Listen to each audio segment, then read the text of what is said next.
po natin kung sino po ang pinakamalakas ngayong gabi. Magpalakpakan nga po ang aking mga nasanan ka! Aba, siguro hindi magpapatalo ang aking mga nasa wakali! Subukan na natin ang mga nasa harap!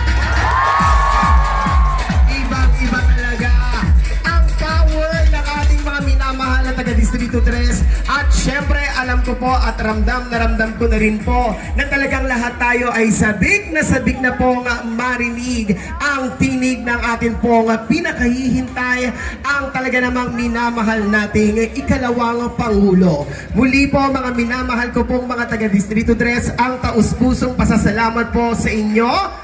Maraming salamat po mga